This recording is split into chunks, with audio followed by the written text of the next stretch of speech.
Nous allons voir maintenant les vitrages. Nous allons parler des vitrages.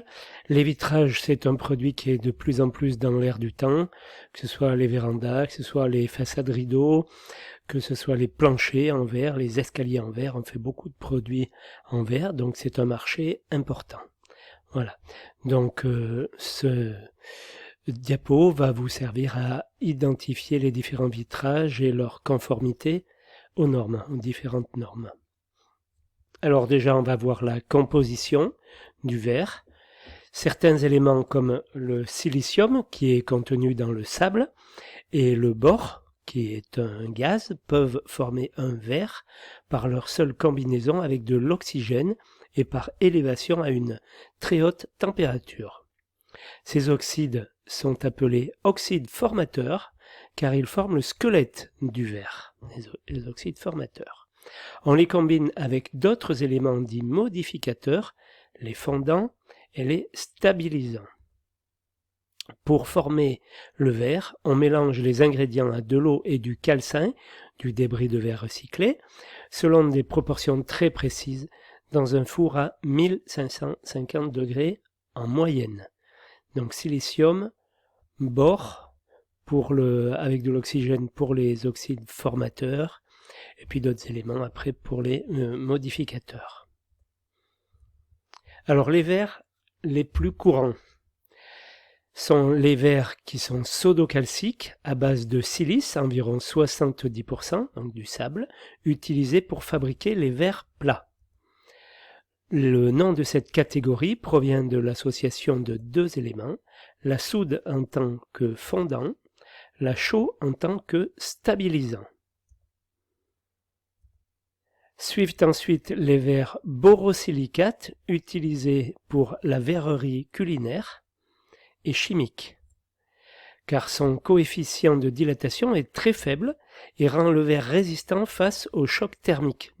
Donc le Pyrex, c'est du verre borosilicate. Alors après, on va voir au niveau des vitrages qu'on utilise dans la construction. Donc on va commencer à parler des vitrages basse émissivité. Donc tout objet ou tout corps terrestre émet de l'énergie par rayonnement. Par exemple, dans la maison, une maison émet des rayonnements, les murs en émettent, les meubles, les habitants, le chat émet de l'énergie par rayonnement.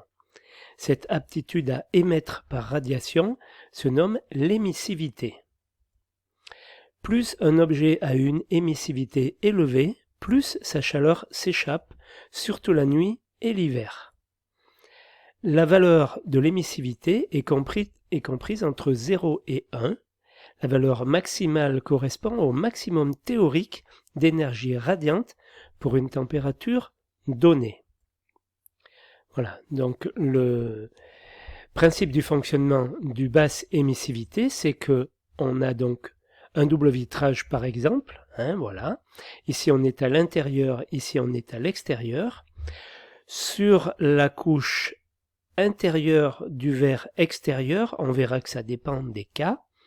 On va venir mettre une couche à faible émissivité. Enfin, on va voir que c'est des produits d'argent qui fait en sorte que l'hiver, elle réfléchit cette couche la chaleur qui vient de l'intérieur, et l'été, elle réfléchit la chaleur qui vient de l'extérieur, donc elle augmente le confort à l'intérieur du logement. Donc un vitrage standard a une émissivité de 0,84, ce qui signifie qu'il rayonne 84% du maximum théorique à sa température. Un vitrage low E ou basse émissivité, à titre de comparaison, a une émissivité de 4%. Il ne va donc laisser s'échapper au dehors que 4% de la chaleur qu'il reçoit. Un avantage évident en hiver. A l'inverse, en été, il peut empêcher le rayonnement des objets extérieurs, la route, les voitures, etc., et donc la chaleur de pénétrer dans la maison.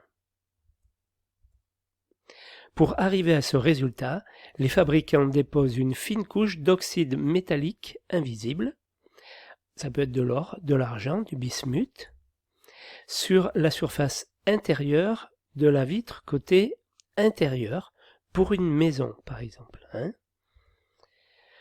Donc les avantages et les inconvénients de la basse émissivité, low E.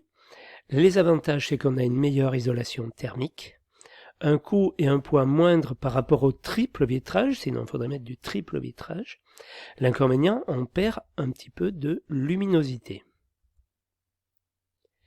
Donc les coefficients maintenant qui caractérisent une fenêtre, je vous les ferai voir dans la deuxième vidéo.